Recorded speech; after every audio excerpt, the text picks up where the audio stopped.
Welcome everyone. Excited to have you here today. My name is Hannah White. I lead marketing at Atrium. Really excited to kick off this panel, Summiting Silicon, Scaling the Peaks with Sales and Marketing Alignment. Really excited to hear from our speakers today. I'm going to let everyone introduce themselves, talk about why they have a good opinion on this topic, and I'll kick it off with David. Hey, excited to be here. My name is David Malpass. I currently lead marketing at Apollo.io. Previously, I've led marketing at companies like Prezi and Envision and smaller companies that got scooped up by some bigger companies like Redkicks and Autodesk. And yeah, excited to chat with y'all. Nice. Thanks, David. Jody? Yes, hello. My name is Jody Saratani, and I lead marketing for Roleworks. And we may not be quite as well known as Apollo.io. So we sell to modern revenue marketing focused leaders and organizations. And yeah, I've been in this role for about a year. My background is pretty squarely in demand gen and SDR. So this conversation is near and dear to my heart personally and professionally. Thanks, Jody. Maura? Hi, I'm Maura Ginty. I'm the fractional CMO at Lean Data. I've been in tech marketing for decades now. As fractional, I work with a few different companies at the same time, but Lean Data is definitely one of my current favorites. It's a company that a lot of sales and RevOps folks know because it really helps you untangle your revenue. Started out with lead and routing, went into scheduling, just helps get the right lead into the right hands as quickly as possible, which is really important for the economic environment right now. And have managed BER teams, love RevOps, and am always here to work with a sales partner and help any new startup grow. Awesome. Thanks, guys. So before we get started, wanted to give a little bit more context about the topic, just so attendees know what they're getting into. Modern Sales Pros is a community for sales leaders, sales managers, and revenue operations professionals, and sales enablement folks. Can't forget them. So want to make sure that we're talking about marketing topics related and near and dear to sales hearts, like Maura was talking about. So we're really focusing on, what we're really focusing on today is marketing and sales alignment. So our first question for today, and like how I think we should kick off, is just telling us a little bit more about your organization. So who does your organization sell to? And tell us more about your sales and marketing orgs themselves. So who does sales development report to? How closely are you working with your sales team? And tell us a little bit more about that. Let's kick off with Jody. Yeah, for sure. I mean, I kind of said a little bit about it, but we focus on providing value to revenue-focused marketing and sales leaders. So we are very much, in some ways, it's kind of a meta world that I live in, where I am my primary buyer. In Roleworks, not surprisingly, because we sell account-based marketing kind of at its core, we definitely are organized, in a kind of a unique way. So our sales team, our revenue-focused teams fall into 4 different buckets. We've got marketing, SDR, new business sales, which is what we call our AEs, and then our account management group, which focuses on post-sale, retention and expansion.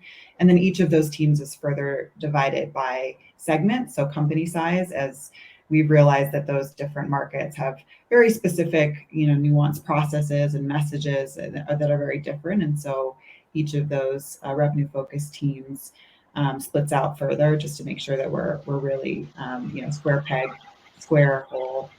And the marketing and sales organization, really marketing, sales, customer success, and product at Roleworks are very, very integrated.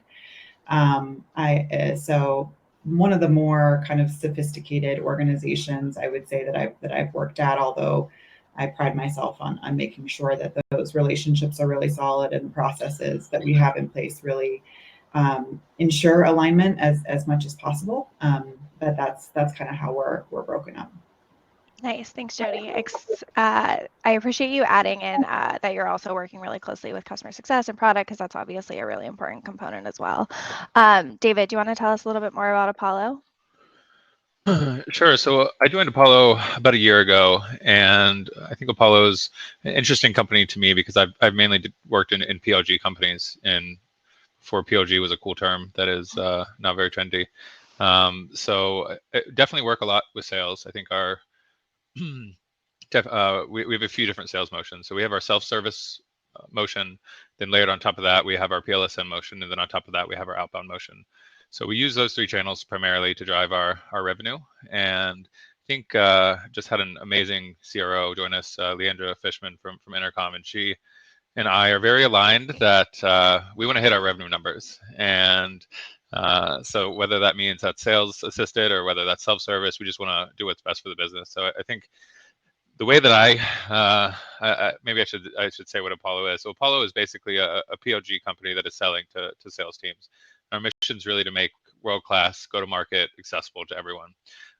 So that looks like some enterprise, but really we've been focused on SMB and mid-market primarily. It's a little bit of a bloodbath in the enterprise sales tech space right now. So we are really focused, and that PLG motion really works for us. But like I said, we're really focused on working together with product, marketing, and sales, and having all those three go-to-market teams just share goals. And however we get there, we'll figure it out together. But and if that means, hey, we don't need as many reps focused on this right now, or we need reps to focus here, having us all aligned on that revenue number rather than necessarily a leading indicator of that revenue number, I think is one of the main ways we drive alignment. Nice. Thanks, Stephen. Maura, how about you? Yeah, I would say that I love what Jody said. I am my buyer. I had to write that down.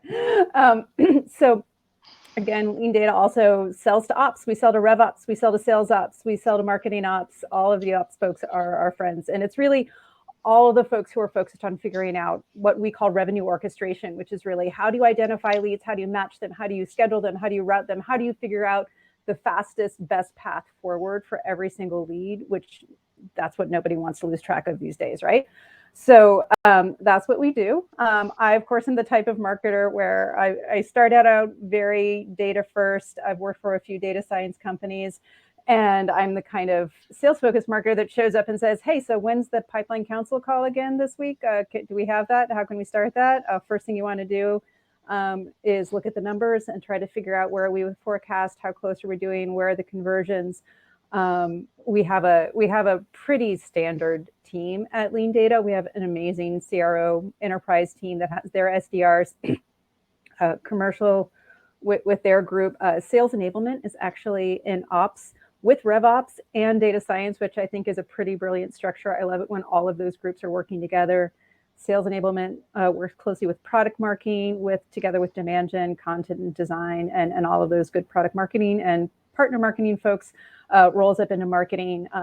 What I really like about Lean Data is that they're very bootstrapped, they're very business focused and pragmatic. So there have been a variety of marketing orgs to sort of react to the time that we're in. And I think we're really striking a right balance to make sure you have all those cross relationships, but you have the right ownership and drive through OKRs to get the work done and react quickly in this current ever-changing market. Relatable.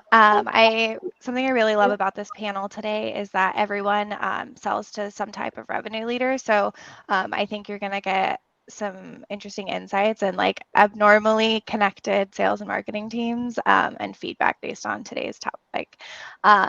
So thanks, Maura and David and Jody, for being here again. So the first bigger topic we're going to talk about now that we've got a little bit better understanding about everyone's organizational structure is overall organizational alignment. So I think a few of you started to talk about this, but when determining quarterly goals as a team, how are you aligning on your marketing goals? Are you getting those from the sales team? Are you working together with the sales team to figure out what you can actually give them and then deriving their goal from there? How are those meetings booked or opportunities created, or whatever your goal is for the quarter? How's that derived? Let's start with David.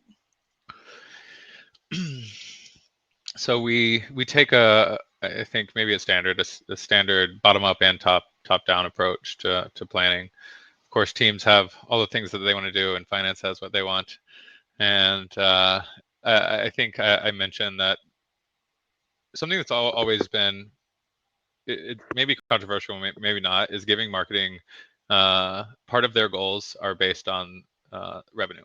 So it's not just leads, it's not just opportunities even, but not 100% of people's bonus, but their targets are actually based on sales team success. That really, I think, drives alignment home for the marketing side of things. And you have product marketing acting as that central nervous system, more or less, for the org, connecting sales and marketing there. So it's one thing that I've always liked to do is, yes, people have their team goals, marketing has our lead goals. One of the things that I don't like is when marketing is celebrating success while the company's not. And I've seen that happen at a few different places where marketing says, we hit all of our targets. What do you mean? Like, it was a great quarter. Let's get 150% of our bonus. But sales is struggling, and the rest of the org doesn't feel that celebration. It doesn't go over well in creating long-term alignment, for sure, with the rest of the org, when marketing is always celebrating and sales is always getting a colonoscopy about what went wrong, for lack of a better term.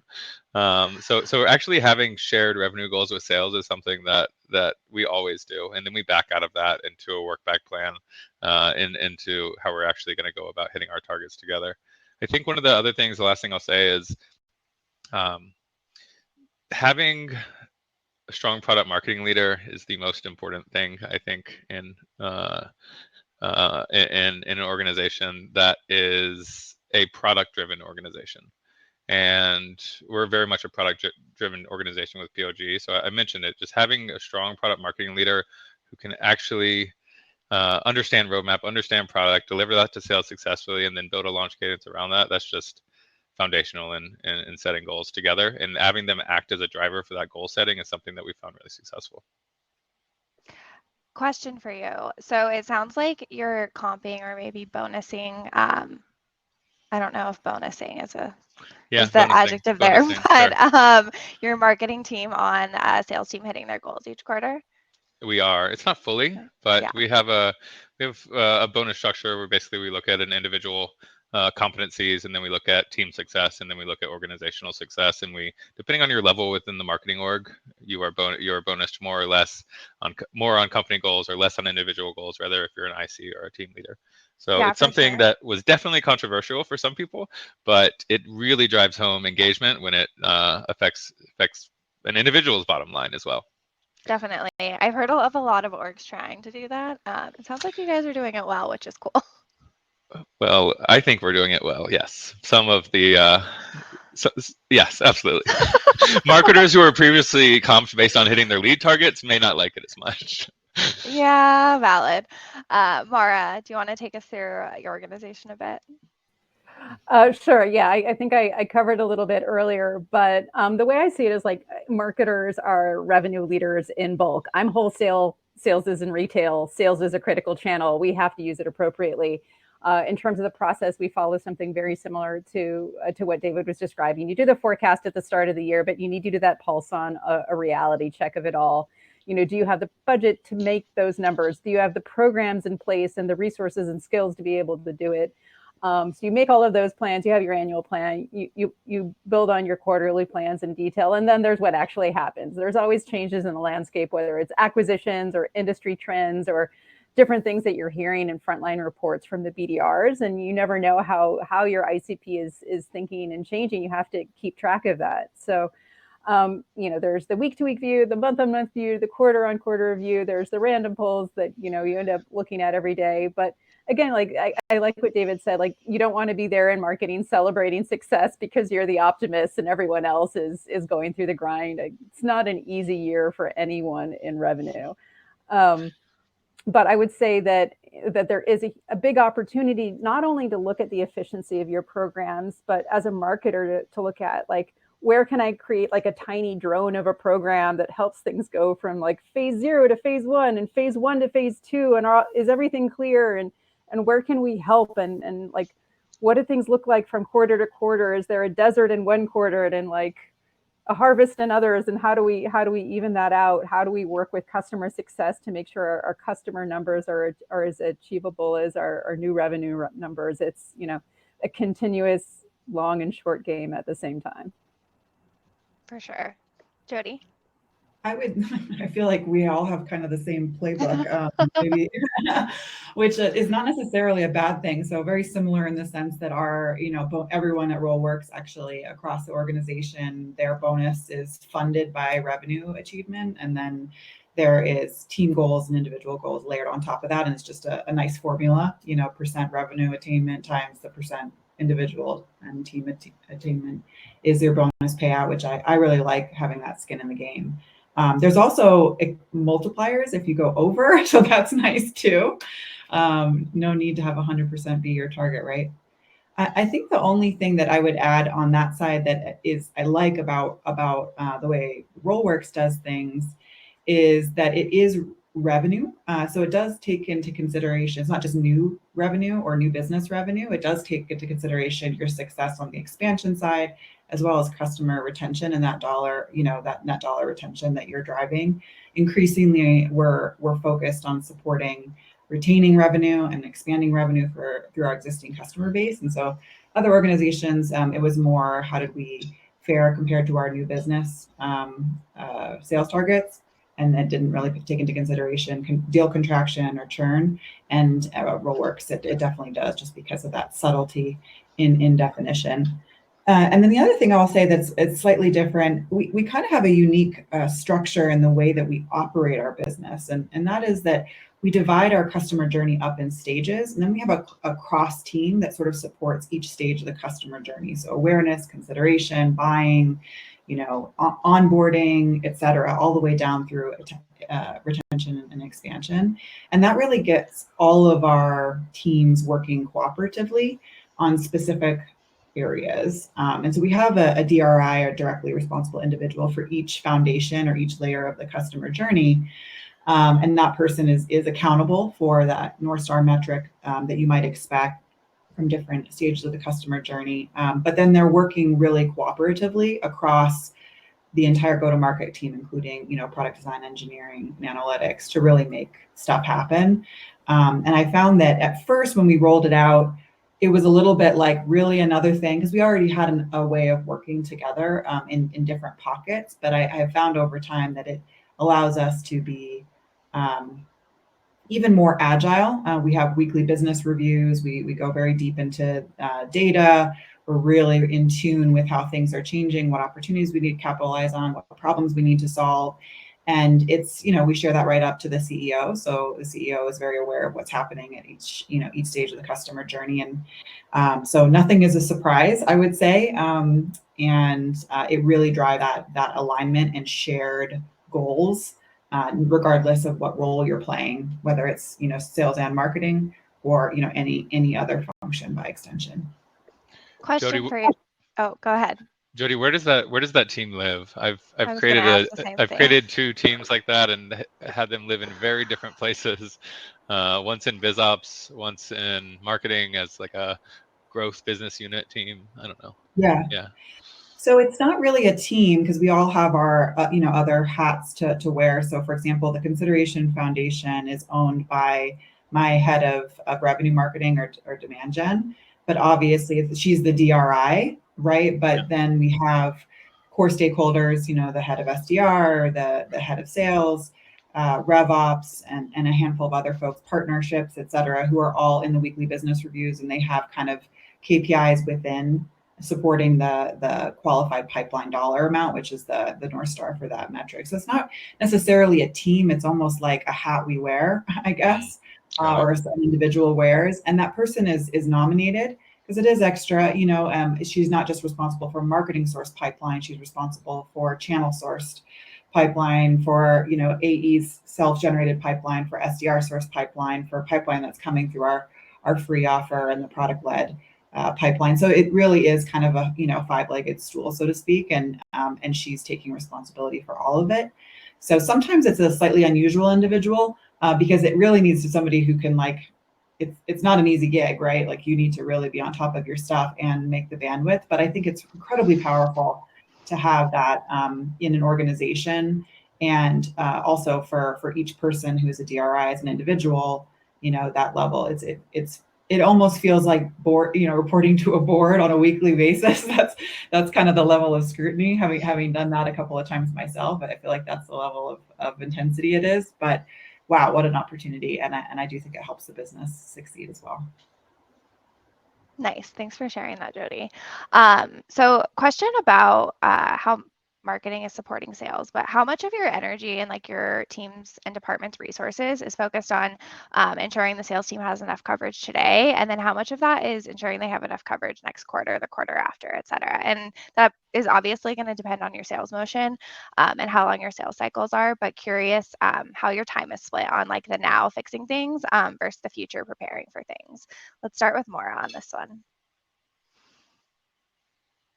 Yeah, we try to stay ahead of it, and that's the good thing about having that outline of the forecast at the beginning of the year. You know exactly what pipeline is going to be needed. This year I was introducing like how much of that should be marketing, what's the benchmark around that, so that we're starting to understand the different components. There's still some fuzziness in reporting all the time because Salesforce is still really self-reporting. So there's still where revenue operations and general operations bring us together. So if you get enough of a head start on when the numbers might be low, that gives you more options for how to fix it. That's the way I always try to describe it across the revenue partnership, is that the earlier that we know and identify and agree on this issue together, the faster we can respond, the more choices we have. And then we sit down together, and the way I like to work through it is to think of, well, how far off are we? Are we in the, I stoplight it, we figure out a number ahead of time, what's green, what's yellow, what's red. And then we have a set of tactics as a growth response that aligns to each of those stages. So if it's in red, we might do things that we really only want to do once a year. That's when you bring all of your executives, maybe even your P or your board or whoever it needs to be, your VC, bring everybody into the group at the same time. And then you start to split out what tactics make sense right now, who can lead them. And it's not like marketing does everything and sales does nothing. It's not like sales does everything and marketing like sits back and celebrates the number of traffic that came in. You just, you look at that balance of it. So it has that feeling of we're all working for the business together. We're all trying to solve this problem. And then if everything looks great, and the odd chance once a year or so that happens, then you sit back and you look at your responses again. You say, is this the most up to date? Are there new tools we're not thinking about? Are there new tactics that we want to try? And that's where you start adding in new options. So yeah, we'll be off sometimes, but it's just how far ahead did we know that? And how many levers do we have to pull to get that together, get it organized, and have a direct response? So to me, that's the big trick right now. Yeah, as a team, do you feel like you're usually pretty ahead on where you think you're going to miss, and you can do the right things to course correct? I don't feel like it's ever good to feel comfortable in marketing. So I have to say that as someone who's been in marketing for too long, I think that even if the numbers look good, I just am waiting for the other shoe to drop. That's when some competitor is going to release something that I didn't see coming. Who knows what'll happen, but it's really hard to sit back and be like, yeah, everything in marketing is handled right now. No possible problems for the next few months. Very fair. Jody, why don't you take us through your org? How are you splitting fixing problems today versus fixing problems and ensuring there's pipeline for tomorrow? I wish I didn't. I don't want to say this, but it depends. I don't know if there's a formula that I found. Even these days, it feels like week after week, month after month, the formulas are not as tried and proven because things are changing so much. But let me think about a more thoughtful answer. I guess holistically, as a rule of thumb, there's going to be a certain amount of demand that you get kind of from your evergreen sources. So that might be just what comes in organically. That might be things that are programmatic or, kind of running and driving impact for especially top of funnel. And then you're going to have your stuff that you run that you're adding to. I almost think of it as like a bit of like a mountain that sort of, or something that like grows over time if you're doing your job right. And then you'll get these little peaks as you're putting programs into market and seeing impact. So it really, a lot of what you have power over is what is the nature of those programs that you're putting into market over time. it isn't the only thing that's happening, right? It's not like if we all took a vacation for a week that demand would stop. That's not the case. Demand keeps going for most organizations. That's the majority of what's coming in. So are those programs more short-term bottom of funnel focused on driving revenue as quickly as possible, or pipeline, or what have you, or is it more focused long-term? I think that's where it depends on, I keep saying that, but it depends on where you're seeing strategic opportunities or problem areas. So right now, I'll be honest, we're very focused on bottom of funnel. So much so that we took an extremely bold approach this quarter, and we shifted all of my program managers who are not partner marketing to focus on what we call act nows, which are all of our collection of highest converting product centric stuff, which we know that long term, but then we've got our evergreen stuff, and we've got our folks that focus on co-marketing, where there's almost no money invested but impact to be realized. They're focused on top of funnel. So it's a very new thing for us, but we have just decided right now what's important to the business is to build as much cushion because of the economic circumstances as humanly possible. So we made that decision. And going back to sales marketing alignment, my sales team loves it because this is the lowest hanging fruit we could possibly deliver, is demo requests, drift meetings, books, video demo views, etc.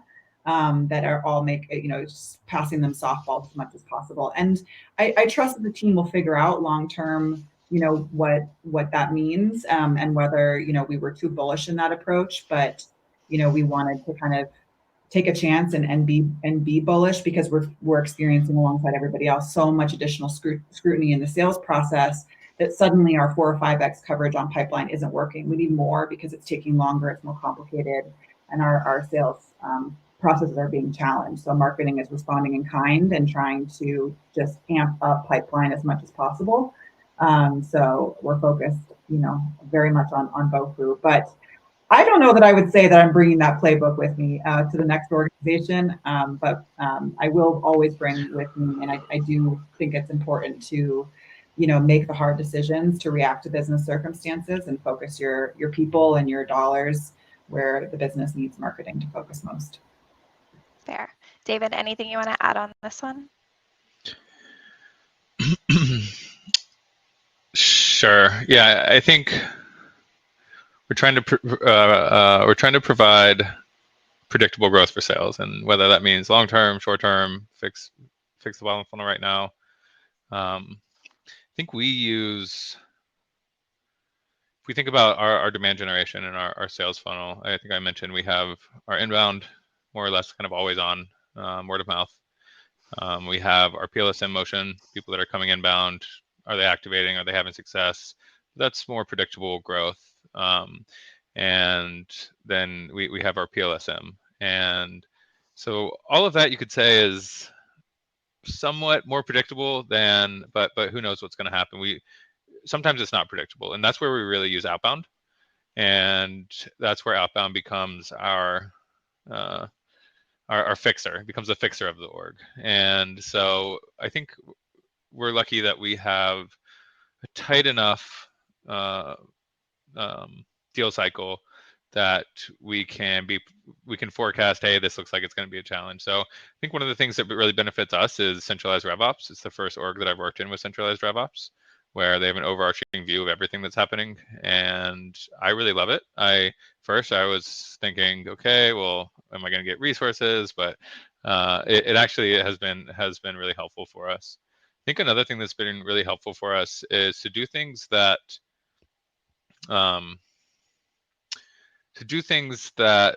just one other thing on the outbound, like the outbound campaigns, those are usually marketing led.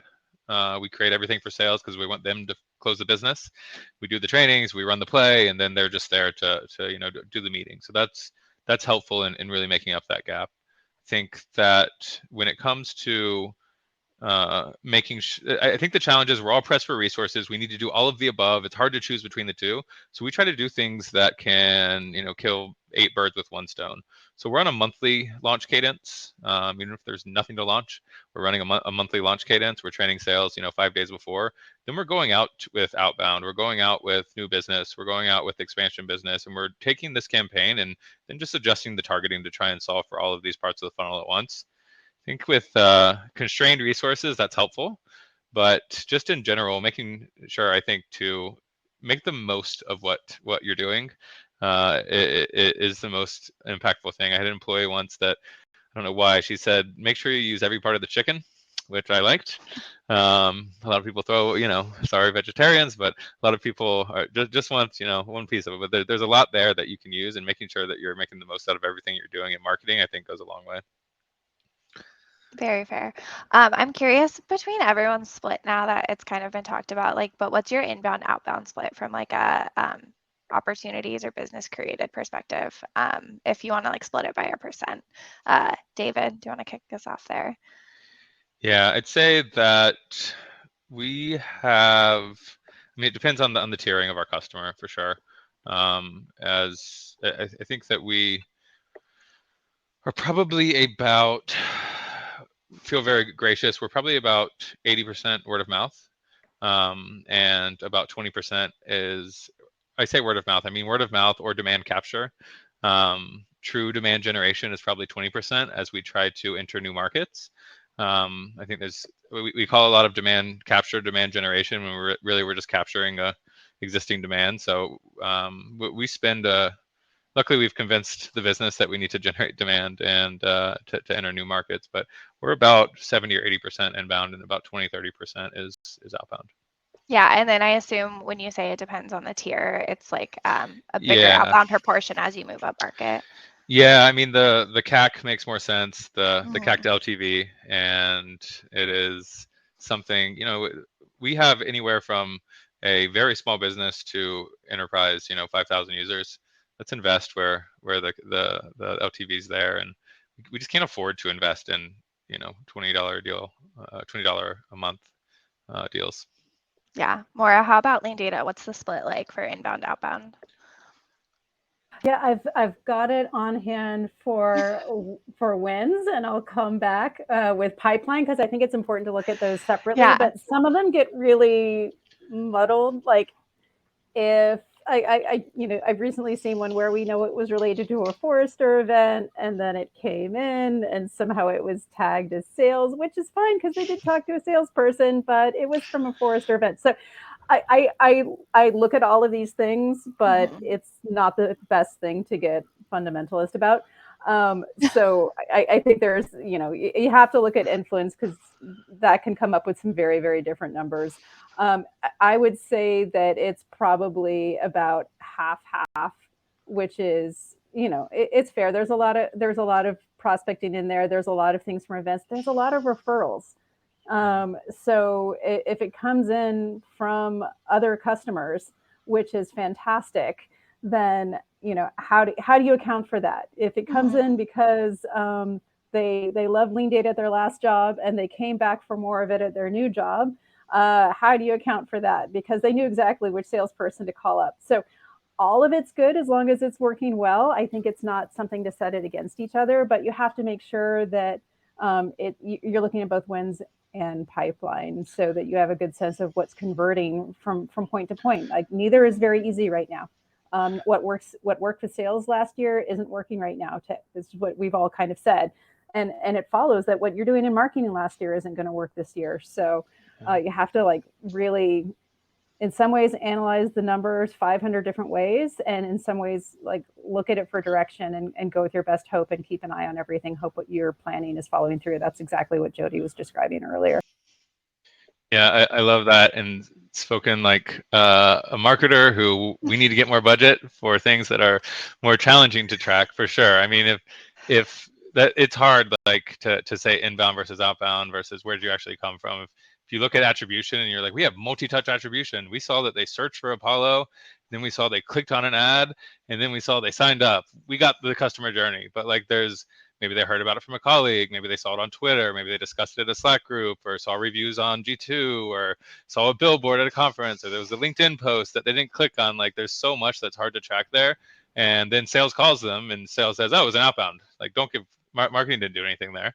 So there's that's what I was saying a little bit about. I think it's important to convince the business that there are some things you can't track. And the way that we look at it is we look at our marketing spend as a portfolio, and we basically look at our marketing and sales efficiency at the highest level. And yes, there's things that we're doing in our stock portfolio that are a little more risky. There's our tried and true kind of blue book stocks. But let's look at the mix of the portfolio to determine ROI and success, and other than just the demand capture at the bottom of the funnel. Yeah, very exactly. fair. And we've all been there where two things have happened. One is that you don't really know until you turn it off. Do you really want to turn it off to find out and be sure? And we've all had someone who we work for that insisted that we turned it off.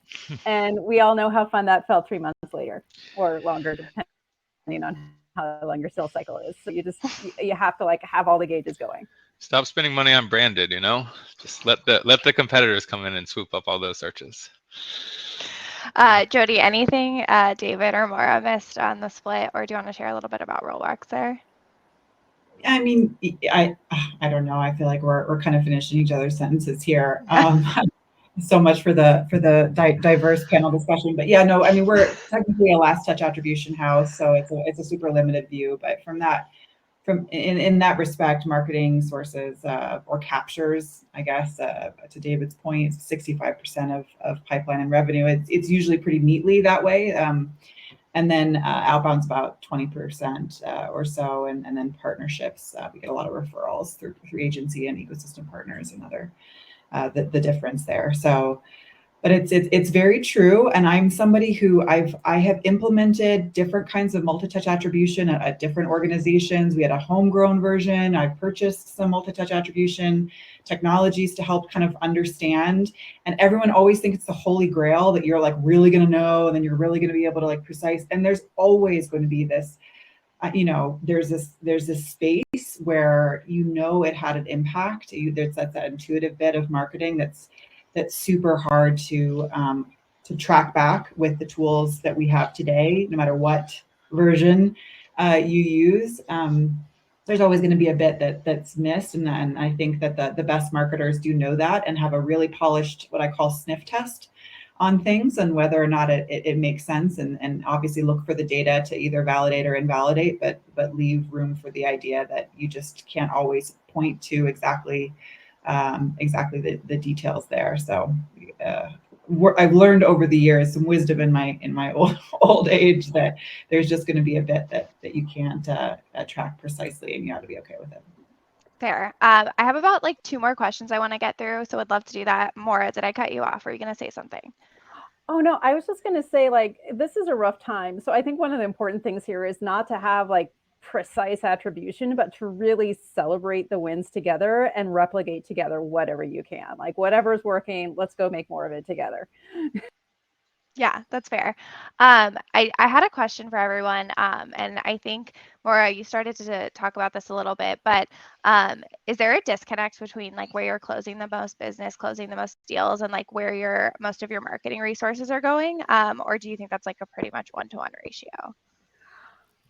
I think it's more the reaction time. So that's why we've tried to change to OKRs and make sure that they're really agile from quarter to quarter. Because if it's not tracking to the business, it has to catch up really fast right now. So I would say that they are tracking, but nothing's ever perfect. It's just that you need that team that's always looking at the numbers and driven and curious and thinking about it, that you're listening to each other. We have great ideas coming from sales all the time, but we also get conflicting signals about what the top priority is. So we have to group together fast to get to that same stack rank on what we need to do. So as long as you keep doing that, as long as all that communication is there, and as long as you can communicate it as quickly as possible, that's what will help everything stay aligned. Jody, what about Roleworks? Oh, go ahead. Sorry, organically wanted to add something, and that is that, I think it sounds like we're all in the same camp, that the data is our friend to make informed decisions and get budget and all that kind of stuff. which is really important. But I also think that things are changing so much these days that if you're waiting for something to be, quote, proven, or heaven forbid, reported on in some sort of like trend report or whatever, you're already too late. So I think more than ever, it's really, really important to stay so close to the field, even to the extent that you're sitting on customer calls, that you're sitting as a marketing leader, you're sitting on customer calls, you're in the hot seat along with sales, you're in the hot seat along with retention, your retention focused folks and everything. And you're really hearing from what's happening in the field so that you can be even more agile than we probably were in a previous world. A lot of times, we did a roadshow recently and just talked to our customers about what we were hearing from the market of other customers, and it was kind of like fresh off the press, before it was, official. How are your peers changing and pivoting and all that kind of stuff? And it was so appreciated because I think folks thought that they were alone, which nobody's alone right now. It can be very challenging out there. But B, like some of the things that people were trying and getting like early signs of positive results and wins was really making a difference for them fast. David, anything to add there on Apollo? Do you feel like there's any discrepancy between like where you're spending the most marketing resources and where you're seeing the most business wins? I think marketing team's relatively new here. I joined about a year ago, and we've been growing pretty quickly, luckily, on the marketing side. I think that one thing that any startup is going to do a lot of times when you set goals, as you get more mature, the goal, the length of your goals increases. So if you're a brand new company, maybe you set a weekly goal. If you're a one-person founder, if you're an enterprise, maybe you're setting 5-year goals. I think in a lot of startups, you graduate from like 3-month goals, quarterly goal setting, to 6-month goal setting cycles, to maybe you get to a year. I think right now, even more established companies are having to go back to setting these 3-month goals and figuring out things that you can do in a 3-month period. They're going to have an effect versus, hey, we set our yearly goals, we're not changing. It's like even companies that I've seen companies that had gotten to 6 and 12-month goals, and they've gone back to 3-month planning, because you just don't know what is going to happen in 3 months, and you don't know if the things that you're doing in the strategy change or the team changes or the structure of stop sending these leads to sales, now we're going to work these leads, stop with this cycle, now we need to have much more frequent planning cycles. And so because of that, I'd say I think most of the things that we're doing are where we should be investing, but the things that we're not, because we're setting quick planning cycles, we're giving it time to like look at the leading indicators. But if the leading indicators aren't good, we'll scrap something after a month and pivot. And I think just being really, really agile in what we're doing is the most important thing right now. Yeah. Last thing I wanted to ask you guys, it's a little bit more tactical on the sales and marketing alignment piece, but AE prospecting is a really big focus for a lot of organizations right now. Make sure it's not just sales development and marketing driving new business opportunities or meetings booked, but making sure the AE team is as well. Is your marketing organization supporting AE prospecting? Is it a priority for your org? How are you supporting it? Maura, Jody, I think let's start with you. You unmuted. Want to make sure we direct focus there. Oh, I was just getting ready to get ready. The short answer is yes. We do we call them new business sellers, but our AEs, our new business sellers, do outbound prospecting for them on their own. But what's interesting is I was just on a call with a customer, speaking of being in the hot seat, and they were talking about how AEs are expensive outbounders, which is kind of an interesting, so true, right? Like it is an expensive resource to be using in that capacity.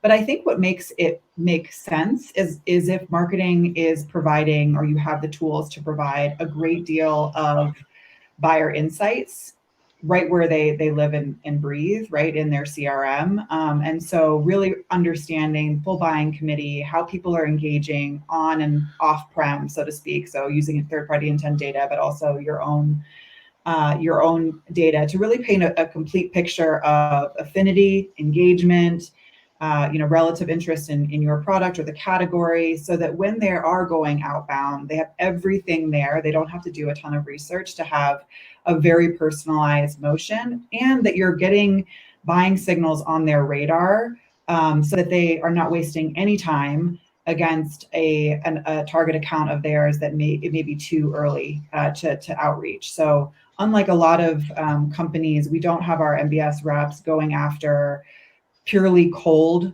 We let marketing's kind of one to many channels really warm up the accounts that we want to break into. And once there's a certain amount of awareness, then we stick our outbound folks, including the MBS reps, on those accounts, so that it is kind of the right use of resources at the right time, and they have a ton of information about how the key members of the buying committee are engaged with first and third party properties, so that they can really personalize their outreach. Makes sense. David, you want to tell us about Apollo? Sure. So we do, I think most AEs do a little bit of prospecting just naturally, even if it's not necessarily a company goals, unless you're a very mature organization. But we've tried to automate all of that. So our sales, our AEs do prospecting in the way that they answer emails. So we automate, we have a pretty good Apollo license here. So we automate all of our AE outreach, where the only thing that they're doing is responding to emails with people who have followed up to the email side of things.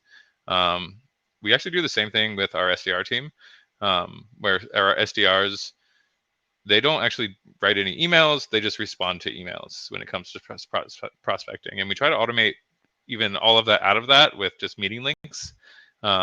If meetings can get booked on people's calendars, we do all the qualification up front. But right now, I think we're booking about 400 meetings a month without anyone touching it, just with a marketing automated outbounding. So it's more valuable for us just to have AEs on the phone or responding to emails, because of course, don't tell anyone, the emails are being sent in an automated way, but it looks like it's coming from the AE or the SDR. So we've tried to automate 99% of it out, and that allows just the reps to follow up and spend time selling.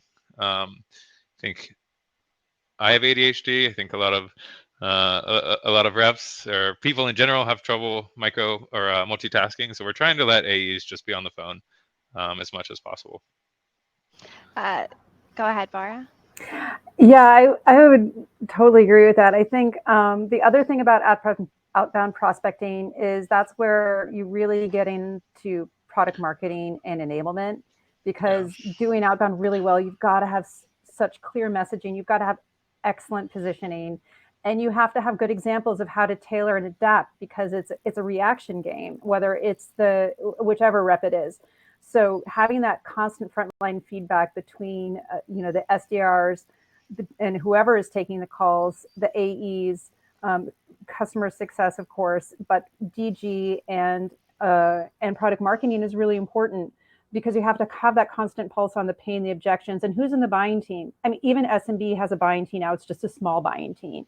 And marketing has so many tools at its disposal for personalization and targeting and predictive, so you can triage these appropriately. But this is the last thing we should be doing right now, especially since we do all have the automation, is to have more volume coming out with ChatGPT written emails that aren't personalized in any way.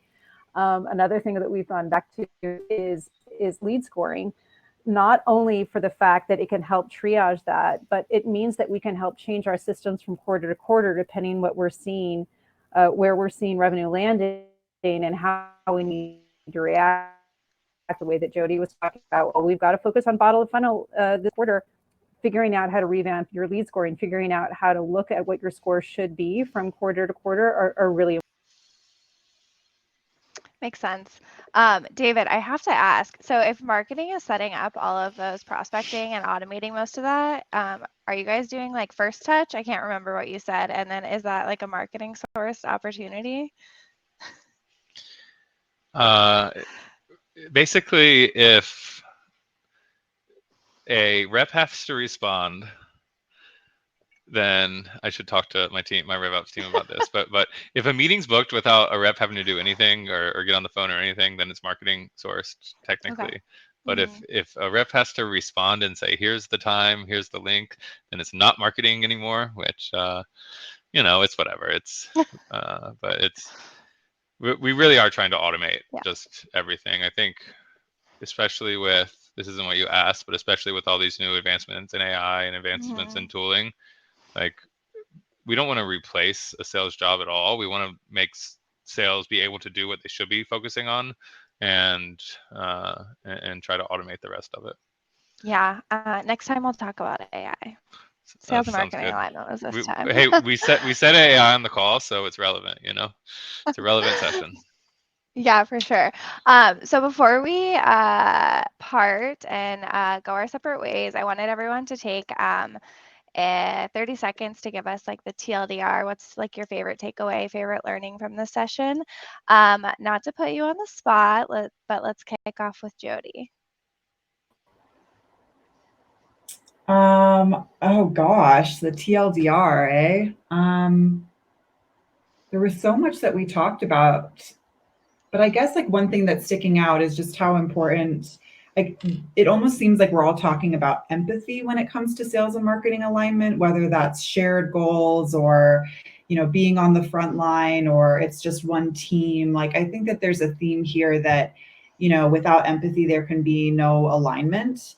So I think if there's like a overarching thing, if you're a sales leader on the call or a marketing leader, listening into this discussion, it's what are ways that you can increase the empathy between the teams that you work with, and goal setting, the way that you operate and kind of organize yourselves, how you're focused, the level of kind of conversation and the level, how much interaction, how much shadowing you're doing of one another. Like, all those things can really help. And it won't be time wasted. I think that's just, no matter what you're doing, the greater the empathy, the greater the alignment. Totally. Maura, how about you? Yeah, I was trying to think of a nicer way to say this, but I'll probably have to go with the unedited version. Love that. I would say that I would say that all revenue teams right now really need to care about their customers. Like, there's a lot of navel gazing and all the processes that all of us want to set up, and the customer doesn't care. I would say just we all need to step back from our assumptions that we carried from last year or the year before, and do more ongoing research on our customers and talk with them and reflect what it is that they want, and then get them where they need to be as fast as we can. That's what we need to do. Nice. David? I think the most important takeaway for me is that sales leaders who are watching this, make a case to give marketing more budget and don't ask for tracking. And that's number one. Halfway serious, I think pulling back investment and expecting pipe next quarter, maybe not the best idea, even though I understand all of the challenges. And honestly, just set good leading indicators. Maybe that wasn't said, but set good leading indicators, because we don't have a lot of time to wait around to see if things work with the times that we're in right now. Yeah, that's fair.